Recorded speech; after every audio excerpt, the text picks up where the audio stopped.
berinfak, bersedekah. Ikhwani dan akhwati rahimakumullah, renungi baik-baik apa yang saya sampaikan. Pangkal kaya dalam Islam, menjadi orang yang sangat kaya raya, melimpah apapun yang dia inginkan, adalah bersedekah, bukan menabung. Kita punya prinsip dasar, karena kita pakai sistem ekonomi kapitalis lah, sistem ekonomi apalah, orang non-muslim, bukan dari Allah lah. Sistemnya adalah menabung pangkal kaya. Makin sering nabung, maka makin kaya. Ini dalam Islam tertolak, nggak ada. Pangkal kaya, keluarin di jalan Allah, tuh kaya akan datang. Perhatikan, beda sekali. Orang yang nabung sibuk dengan tabungan, bukan tidak boleh ya, boleh nabung, tapi bukan seperti umumnya orang. Kalau dia nabung sudah punya 1 juta mau 10 juta, 10 juta mau 100 juta, 1 juta mau 1 miliar. Dan orang kalau targetnya begitu, susah untuk bersedekah, itu susah. Karena dia harus punya target nabung. Sementara bukan nabung yang mendatangkan kekayaan, bukan, tetapi sedekahnya. Dalil pertama adalah hadis Bukhari, hadis Qudsi. Kata Allah Azza wa Jalla, Nabi SAW bersabda, Allah SWT berfirman, ya bna Adam, anfik alaih. Wahai anak Adam, sedekah dulu di jalanku, aku akan bersedekah padamu. Keluarin dulu di jalanku, baru aku kasih. Dan ini fakta lapangan banyak ya. Hadis Bukhari, riwayat yang lain kata Nabi SAW, dulu di kalangan Bani Israel ada 2 orang bersahabat. Waktu itu kebetulan keduanya dan masyarakat sekitar wilayah mereka sedang menunggu turunnya hujan dari langit. Peceklik, panas. Si A, dari 2 orang ini, anggaplah si A dan si B, kita kasih inisial. Karena Nabi SAW mengatakan 2 orang saja, supaya mudah dipahamin, si A dan si B. Si A ini melihat ada awan, gumpalan awan hitam lewat di atas kebunnya. Lalu dia mendengar suara dari situ, kata Nabi SAW yang mengatakan, turunkanlah hujan di kebunnya fulan. Namanya temannya dia itu di sebelah, si B. Maka dia pun mengikuti awan tersebut, ternyata betul melewatin kebun dia di atas kepalanya, kemudian berhenti di kebun temannya dan turun lebat. Kebun-kebun lain gak ada yang kena air. Cuma dia saja temannya, penasaran, dia tanya, apa yang kamu lakukan dengan kebunmu? Sampai Allah Azza wa Jalla memberikan kamu air hujan, kami gak dikasih. Apa kata dia? Rahasianya ikhwan, saya mengeluarkan dari keuntungan kebun ini, langsung begitu untung, sepertiganya saya keluarkan di jalan Allah. Sepertiganya saya kembalikan ke modal usaha. Sepertiganya lagi saya pakai untuk kebutuhan keluarga saya. Allah turunkan hujan di saat lagi tidak ada air. Ada ipar saya di Ternate, kakak saya kebetulan perempuan yang nomor 2, semoga Allah menjaga mereka semua, menikah dengan satu dokter THT dari Ternate di kota Makassar. Kakaknya beliau, ini di kota Ternate, saya pernah ceramah sampai ke sana, alhamdulillah. Kemudian ngobrol-ngobrol, pulang ceramah sekitar jam 11, jam 12 malam.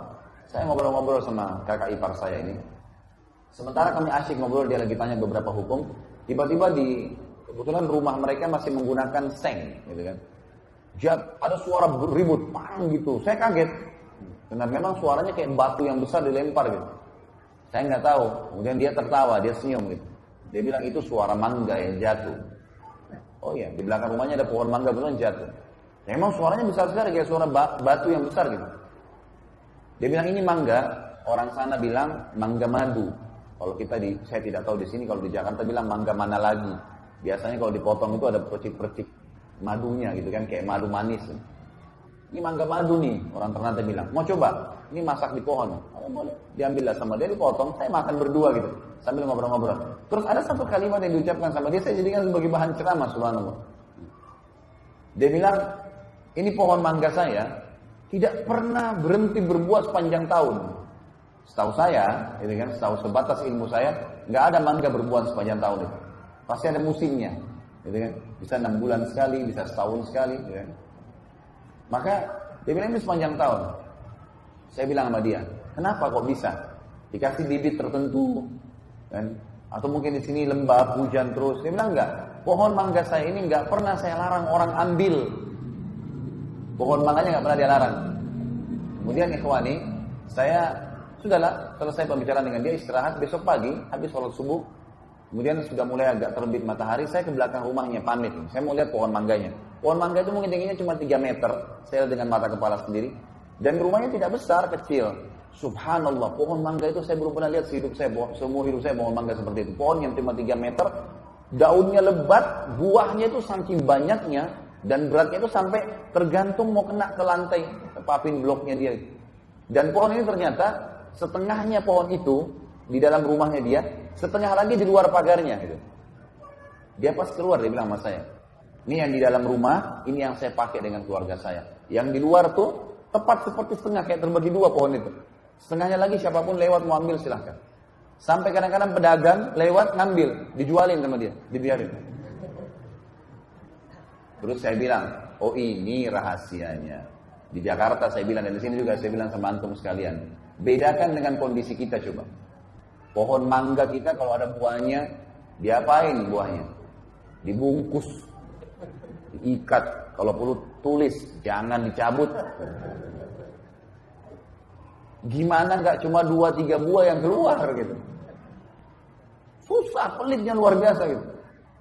Nggak bisa, keluarin Allah kasih keajaiban tuh. Antum mau lihat efeknya seketika, coba nanti kalau lagi mampir di satu rumah makan, gitu kan? Antum makan misalnya rumah makan apa yang enak, antum makan misalnya 30.000 atau 50.000 rupiah. Selesai makan, antum merasa nikmat, alhamdulillah, syukuri Allah. Kemudian coba beli makanan yang seperti antum makan, pasti sama. Lauknya sama, nasinya sama-sama, persebungkus, satu lengkap, keluar cari siapapun kasih. Niat sedekahin sebagai tanda syukur karena Allah sudah kasih saya ini, saya balas dengan itu.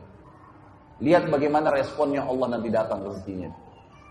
Dan ini melebar ya, ini bukan kemana-mana. Bisa saja dengan satu bungkus nasi, Allah nggak balas kita dengan satu bungkus nasi, tapi mungkin Allah kasih kesehatan 3 bulan, 1 tahun. Mungkin nanti ada yang traktir kita makan berulang-ulang, mungkin macam-macam. Ada kisah yang menarik, kisah ulama tabi'in yang bernama Abdullah bin Mubarak. Abdullah bin Mubarak rahimahullah terkenal ulama tabi'in yang masyhur dengan kesolehannya, dan dia bersahabat dekat dengan ulama tabi'in yang lain bernama Fudail bin Iyad radhiyallahu rahimahullah semuanya. Ini 2 orang ini terkenal sekali. Jadi hampir subhanallah, apalagi kalau berbicara tentang masalah tazkiyatun nafs, ya, kesucian hati, jiwa. Ini 2 orang ini selalu muncul namanya nih. Abdullah bin Mubarak dan Fudail bin Iyad. Ini 2 orang saling bersahabat. Tentu ada kisah-kisah masa lalu mereka, tapi saya bahas langsung ke the point. Ada satu perilaku yang menarik nih. Keduanya ini kebetulan orang kaya raya, pengusaha, ya. Tentu Fudail bin Iyad dulu ini bekas perampok, tapi sadar. Ada kisah sendiri bagaimana dia sadar ya. Saya nggak bahas itu.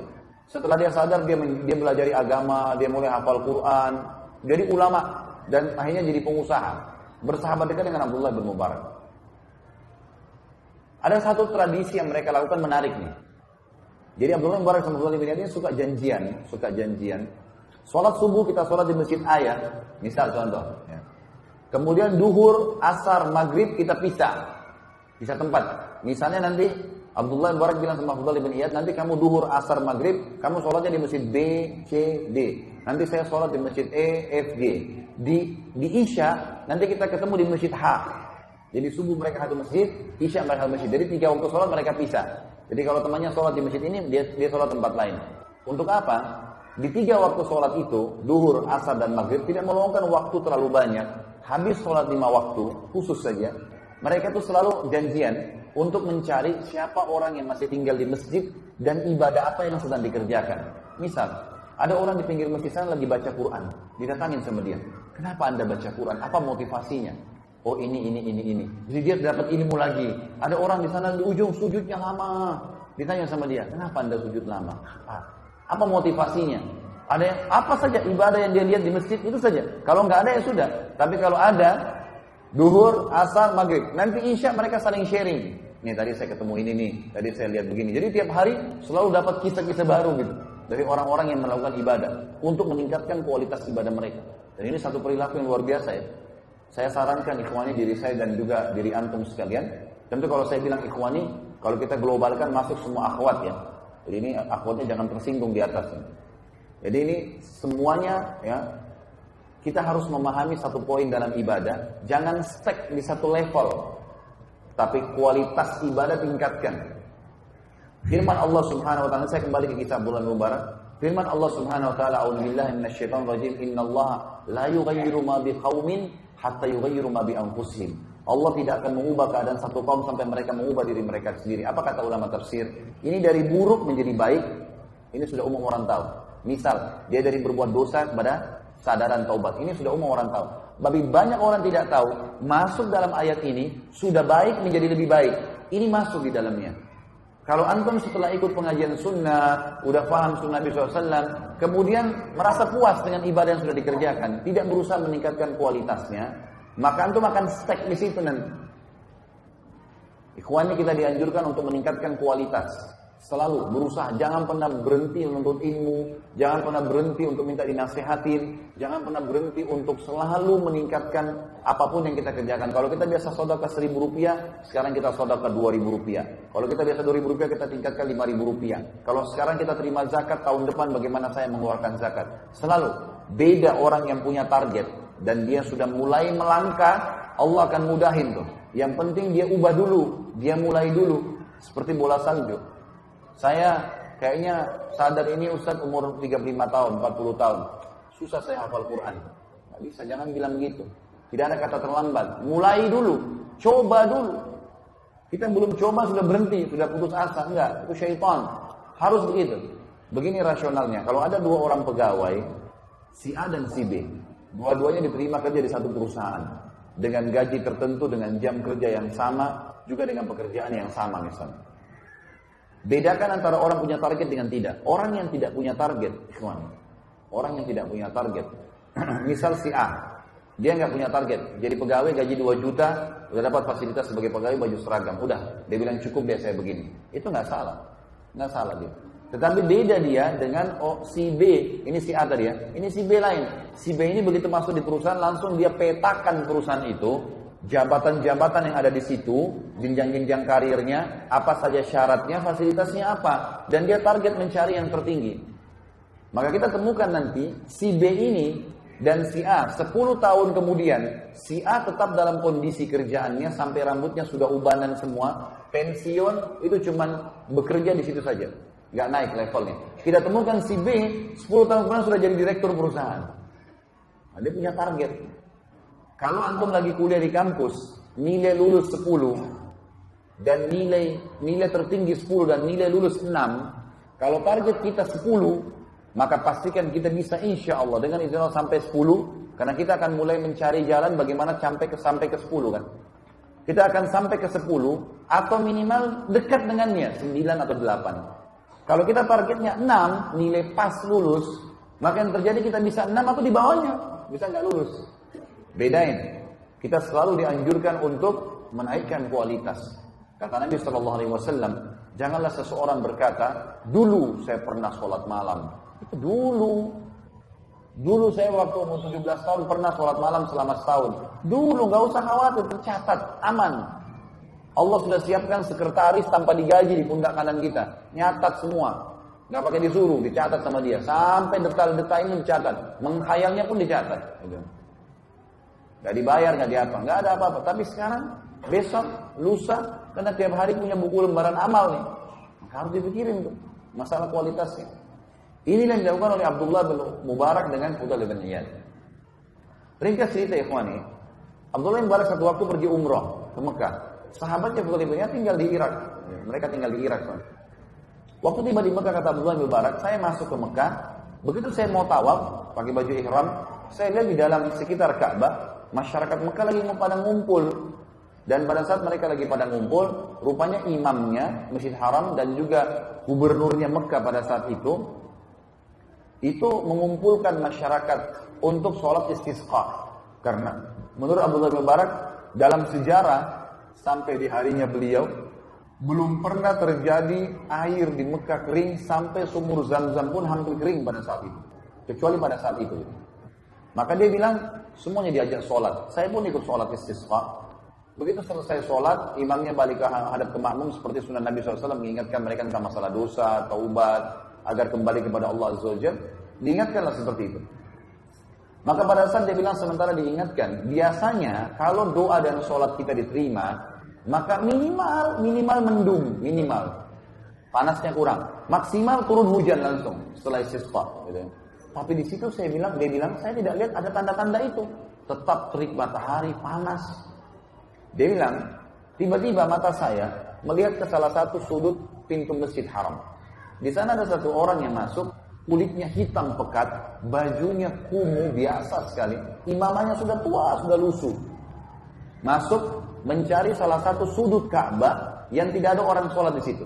Jadi misal kita ibaratkan, maaf, HP ini Ka'bah, maka misalnya ada sisi di sekitar sini, ya, yang orang sholat, dia cari sudut yang tidak ada orang, supaya tidak ketahuan gitu. Karena waktu itu jumlah masyarakat masih sedikit. Kata Mubarak, saya lihat orang itu perhatikan dia masuk, kemudian dia sholat di salah satu sudut Ka'bah.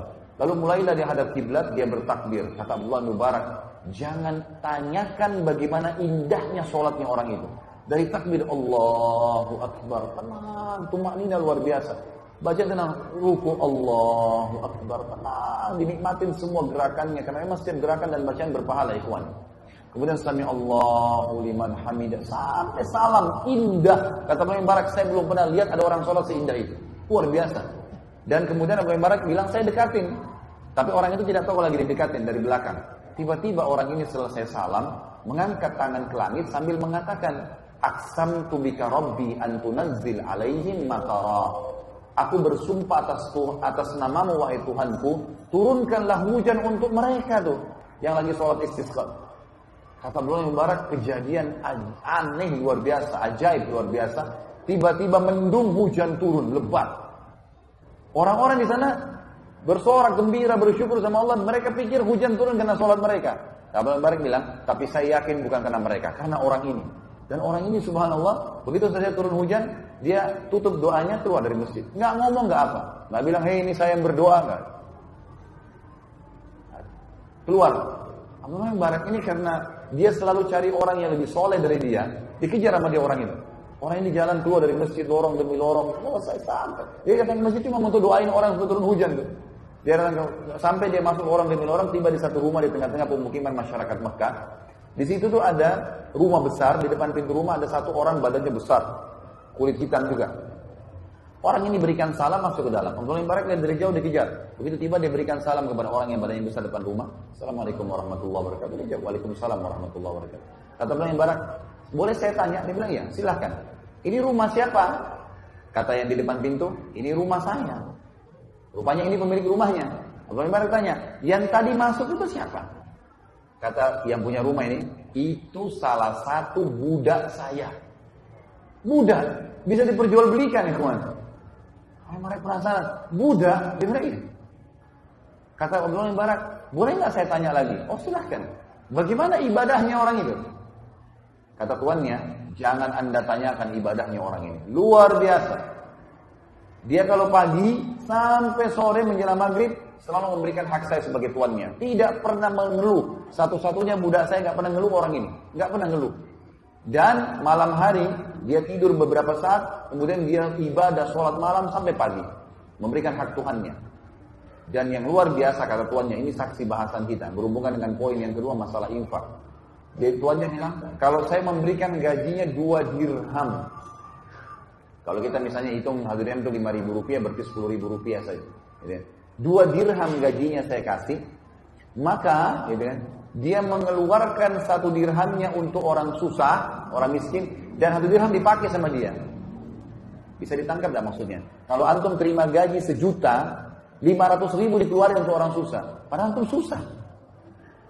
Jadi ternyata mengeluarkan sedekah tidak butuh tunggu kaya. Sampai kapan antum mau tunggu kaya baru sedekah? Tapi di sini kita lihat dia mengeluarkan setengah gajinya, ikhwan. Ini gak gampang ini.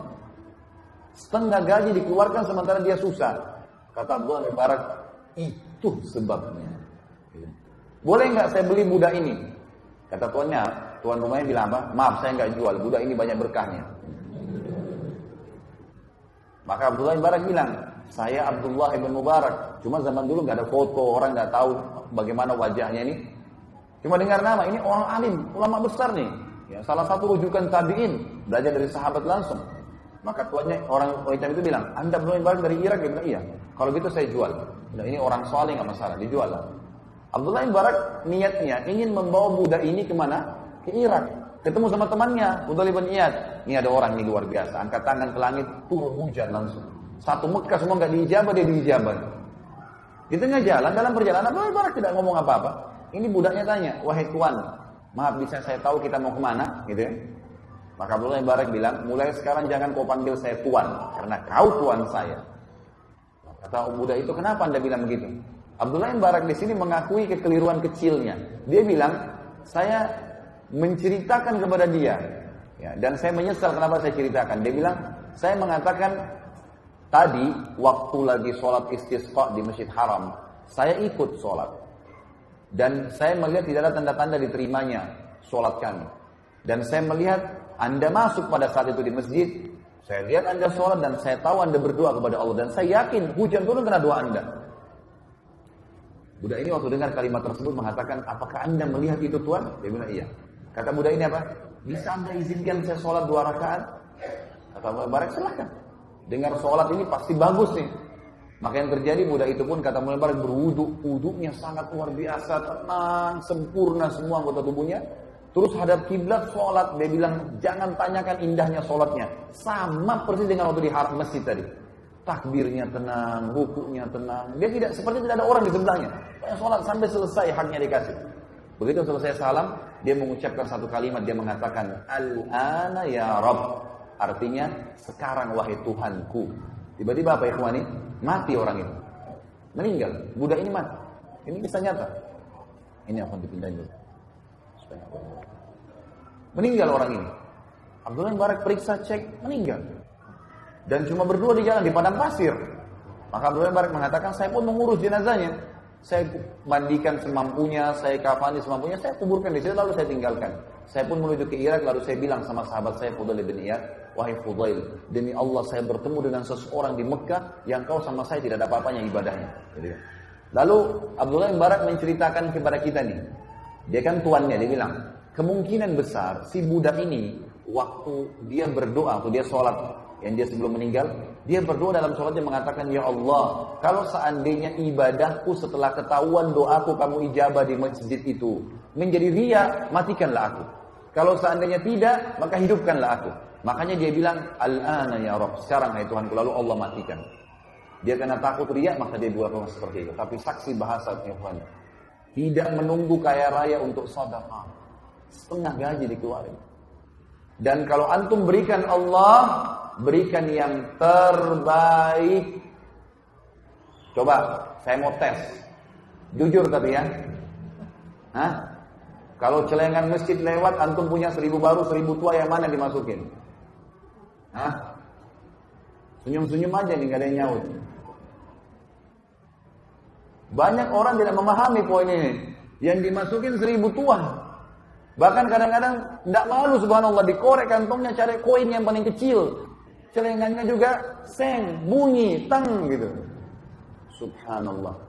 1000 tua yang antum taruh ini, minta sama Allah Pak, kesehatan, kekuatan, keturunan, selamat dari neraka, masuk dalam surga, rewel.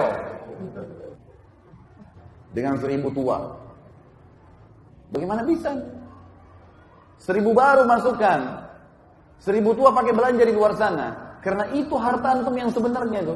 Kata Nabi SAW dalam hadis Bukhari Muslim, hartamu yang sebenarnya yang kau infakkan di jalan Allah. Karena itu Allah akan pelihara itu. Dalam hadis Bukhari yang dikatakan Allah memelihara sedekah seseorang dari kalian seperti menanam sebuah pohon di sebelah arsy-Nya, gitu kan? Sehingga menjadi tumbuh menjadi pohon yang besar dan memiliki ranting-ranting dan buah yang banyak. Jadi kita akan panen pahala yang besar. Yang hartamu yang bukan sebenarnya yang kau habiskan untuk makanan, minuman dan pakaianmu. Itu hadis sahih. Jadi banyak manusia yang tidak sadar. Kalau antum lihat orang fakir miskin ikhwani, dan mereka lewat, ya, beda pahalanya. Kalau kita sebelum diminta sudah memberi, dengan kalau diminta baru kita beri, beda nih. Beda. Beda pahalanya orang sebelum tidur niat sholat malam dengan orang kebetulan bangun mau sholat malam. Sama-sama dapat pahala tapi beda. Punya nilai plus. Perlu dipahamin poin ini. Ini penting sekali ya kawan. Berikan yang terbaik untuk Allah Subhanahu Wa Taala. Kita lagi buka dompet. Ada orang fakir miskin lewat. Ada 5.000, ada 50.000, ada 100.000. Yang mana syaitan bisikin supaya antum kasih? 5.000. Itu pun 5.000 dikatakan masih besar. Coba cari di kantong kamu mungkin ada 1.000 yang kelipat. Ambil 100.000 keluarin. Kasih fakir miskin. Itu kata kuncinya. Ikhwani, hadir majlis ilmu seperti ini tujuannya mengubah keadaan. Ini bukan testimoni, tes hadir. Atau seremoni ngeramaikan, bukan. Antum keluar di sana, berubah. Praktekin ilmu. Ini bukan cuma dongeng kita duduk di sini di masjid, cerita-cerita kosong, enggak. Semua kisah nyata yang saya sampaikan ikhwan ini masukkan dalam hati. Praktekin. Harus begitu. Baru bisa tuh, ilmu itu tidak bisa cuma sekedar dicatat, cuma sekedar oh ya, dengar bagus ya kisahnya, enggak. Antum buat apa dengan ilmu itu? Karena kisah-kisah ini ternukil kepada kita, ikhwani, Allah SWT jaga supaya kita contohi, supaya kita praktekin. Mulai sekarang sedekah yang terbaik, keluarkan. Jangan tunggu kaya raya. Kalau orang kaya cuma keluarin, subhanallah, kadang-kadang saya tegur jemaah saya di Jakarta. Di lampu merah Jakarta biasa ada orang minta tuh. Ada fakir miskin susah, bajunya sudah rusak, kesian kotor, ya Allah, sudah luar biasa. Itu mobilnya mewah. Begitu ketok-ketok kaca, dibuka sedikit kacanya. Dikeluarin jarinya, yang keluar koin 500 rupiah. La ilaha illallah. Mobil mewah, cerminnya lagi ditutup, sudah buka, nggak mau lihat orang susah itu. Buka cermin antum tuh. Ambil uang 5.000, 10.000, kasih ke tangannya dia. Kalau sesama jenis, salaman sama dia. Ya, jangan sampai masukkan dalam hati. Siapa dalam kesombongan, siapa dalam hatinya ada sifat sombong seperti biji sawi, tidak akan cium bau surga. Kata Nabi SAW dalam hadis Bukhari yang lain, innama turzaquna li fuqara'ikum. Kalian dikasih rezeki justru karena orang-orang susah kalian tuh. Mereka itu. Ibnu Abbas kalau nggak mendapatkan, ada yang datang minta-minta ke rumahnya, beliau keluar radhiyallahu anhu cari orang lalu dikasih. Gak ada orang yang gemar bersedekah itu kemudian miskin, gak ada. Saya menceritakan ayah saya pribadi di kota Makassar. Semoga Allah menjaga beliau sekarang masih hidup, alhamdulillah. Dan beliau tidak hadir. Dan ini bukan masalah riya, tapi saya mengambil pelajaran. Ayah saya punya satu tradisi ikhwani yang saya terharu betul, luar biasa gitu. Di kota Makassar dari sudah lama, ini sudah hitungan tahunan. Saya sudah tidak tahu berapa puluh tahun dijalankan oleh beliau. Umurnya sekarang sudah 80 tahunan gitu. Beliau selalu setiap pagi habis sholat duha jam 8:30, jam 9 keluar. Kadang-kadang beliau bawa mobil sendiri atau memang ada yang temanin, ada sekretarisnya yang temanin gitu, dari yayasan di Makassar. Itu subhanallah beliau keliling satu kota Makassar tuh. Ada tempat-tempat tertentu yang didatangi oleh beliau itu orang-orang kusta. Banyak sekali jumlahnya. Di tempat-tempat mereka kumpul. Lalu ayah saya datang dan yang dikeluarkan selalu diminta dari bank uang-uang yang baru. Memang tidak besar. Uang 2.000, uang 5.000, uang 10.000, uang 20.000, tapi uang baru. Kemudian ayah saya punya satu hal yang sering beliau lakukan, itu beliau selalu taruh minyak wangi di tangannya, pakai minyak wangi jadi wangi. Jadi uang ini kalau disentuh jadi wangi gitu. Dikasih ke orang-orang fakir miskin ini. Saya sampai syuting gitu. Setiap dikasih dalam bahasa-bahasa Makassar biasa disebutkan gitu kan. Dia berdoa, semoga nanti Pak Haji dipanjangin umurnya, semoga nanti banyak rezekinya, selalu. Kalau saya hitung ikhwani, kalau saya hitung pribadi ya, itu beliau keluarkan satu hari bisa tidak kurang dari 700 sampai 1 juta rupiah. Itu selalu dikurangin. Padahal keadaan ekonomi bukan seorang miliarder, bukan. Tapi subhanallah sampai sekarang, saudara-saudaranya beliau, paman-paman kandung saya sendiri, itu yang dulunya kaya raya sekarang malah jatuh semua. Ayah saya tidak punya kerjaan, beliau dulu di pesantren di Makassar gitu kan. Itu subhanallah malah terus, tidak pernah berhenti rezekinya. Sedekahnya terus berjalan tuh. Kenapa?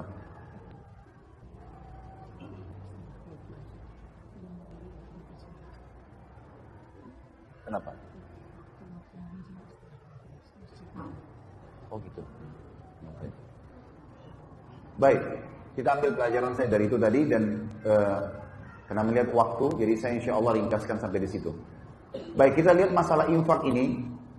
Firman Allah Subhanahu Wa Taala surah Al-Baqarah urutan 2 ayat 254. Ini dalil yang kedua setelah hadis qudsi tadi tentang bersedekah. Allah SWT berfirman, A'udzubillahi minasyaitonir rajim, ya ayyuhalladzina amanu anfiqu mimma razaqnakum min qabli an ya'tiya yawmun la bay'un fihi wa la khullatun wa la syafa'ah wal kafiruna humudz zalimun. Hai orang-orang yang beriman, berinfaklah apa yang kami berikan rezeki kepada kalian sebelum datang hari kiamat nanti. Enggak ada transaksi, enggak ada kasih sayang, enggak ada saling tolong menolong. Dan orang-orang kafir mereka lah orang-orang yang zalim. Jadi kalau bahasa saya pribadi, ikhwani, kalau misal kita meninggal dunia dan memiliki rekening yang banyak uangnya, sementara kita masih jarang bersedekah, pastikan antum akan menyesal. Kenapa enggak disodokahkan? Maka sodokahkan, maka akan datang hasil yang luar biasa. Dalam riwayat sahih disebutkan Abdurrahman bin Auf pernah kedatangan satu peti keuntungan dari dagangannya. Kemudian beliau tidak bisa tidur dan beliau berkata, waktu istrinya tanya, kenapa Abdurrahman? Dia bilang, saya nggak bisa tidur gelisah lihat keuntungan ini. Maka dia pun akhirnya mengatakan, saya akan sodokahkan. Kata istrinya, sodokahkan. Dia sodokahin. Habis semua malam itu. Dikeluarkan jalan Allah. Besok datang 2 peti. Dikeluarin lagi, lusa datang 3 peti. Sampai Abdurrahman bin Auf menjadi miliardernya sahabat. Ini tentu akan ada bahasan sendiri. Tapi itu buktinya. Kemudian surah yang lain, surah Ibrahim, urutan 14, ayat 31 sampai 34. A'udzubillahi minasyaitonir rajim. Qul li ibadiyalladzina amanu yuqimus salata wa yunfiqu mimma razaqnahum sirran wa alaniyatan min qabli an ya'tiya yawmun la bay'un fihi wa la khilal.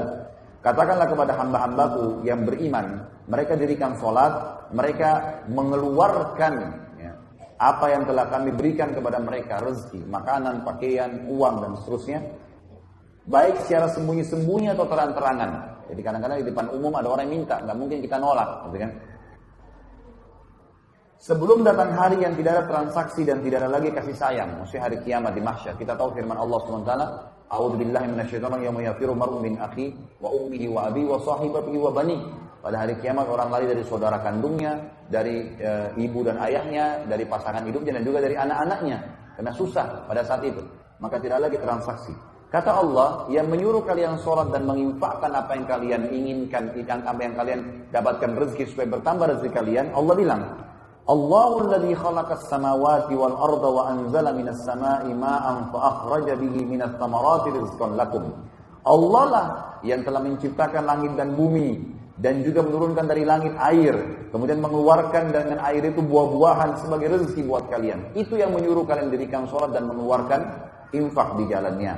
Wa sakhkhara lakumul fulka litajriya fil bahri bi amri wa sakhkhara lakumul anhar, dan dia juga yang telah menundukkan lautan sehingga bahtera-bahtera kalian bisa mengaum di atasnya, bisa jalan di atas air itu, sehingga kapal-kapal ini bisa memuat kebutuhan manusia, bisa mengambil kekayaan-kekayaan laut dari hewan-hewannya, ikan dan seterusnya. Dan juga Allah tundukkan buat kalian sungai-sungai. Wa sakhkhara lakumus syamsa wal qamara da'ibain, dan juga dia menundukkan buat kalian matahari dan bulan yang da'ibain, rutin. Setiap pagi begini terbit sampai terbenam malam, kemudian malam ada bulan, terus begitu memenuhi kebutuhan manusia. Wa sakhkhara lakumul laila wan nahar, dan dia juga telah menundukkan buat kalian malam dan siang.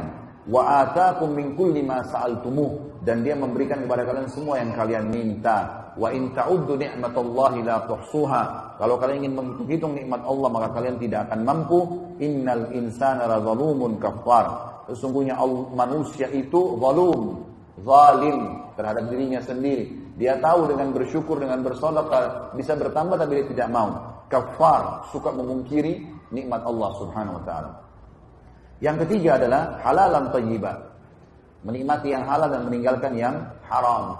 Halal yang Allah bolehkan, haram yang Allah larang, gitu kan? Jauhi semua. Pokoknya haram sedikit pun jangan sentuh. Syubhat saja tinggalkan, tidak perlu. Antum tidak akan mati gara-gara tinggalkan yang haram, tidak. Kadang-kadang orang kena gengsi, restoran ini dikenal namanya.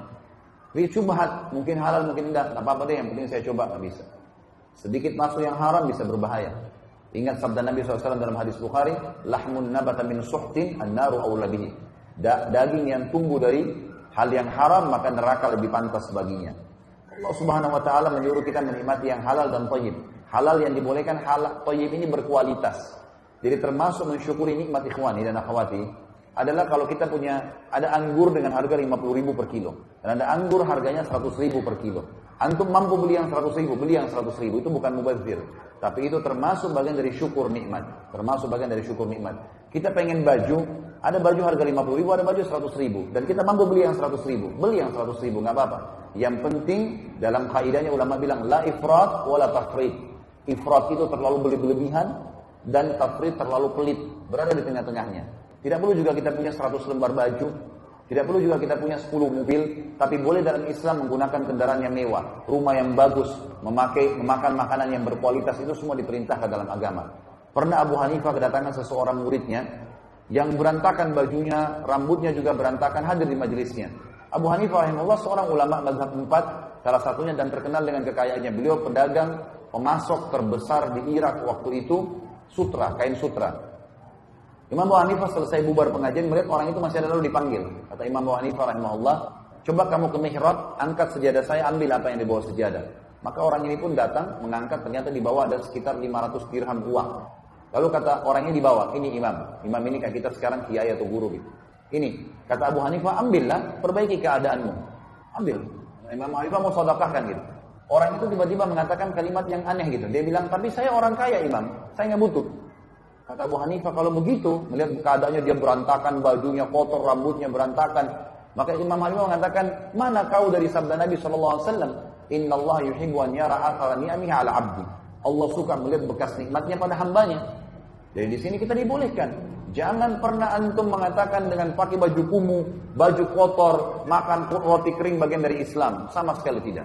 Nabi SAW menggunakan baju dari kain kutun Yaman. Nabi SAW memiliki kuda yang terbaik. Nabi SAW suka menjaga kebersihan dan wangi badannya, pakaiannya dan seterusnya. Gitu ya. Tapi Nabi SAW tidak berlebih-lebihan. Tidak berlebih-lebihan. Allah SWT mengatakan tentang masalah ini dalam surah Al-Ma'idah urutan 5 ayat 87-88. A'udzu billahi minasyaitonir rajim. Ya ayyuhalladzina amanu la tuharrimu thayyibati ma ahallallahu lakum wa la ta'tadu. Hai orang-orang yang beriman, jangan kalian haramkan kebaikan-kebaikan.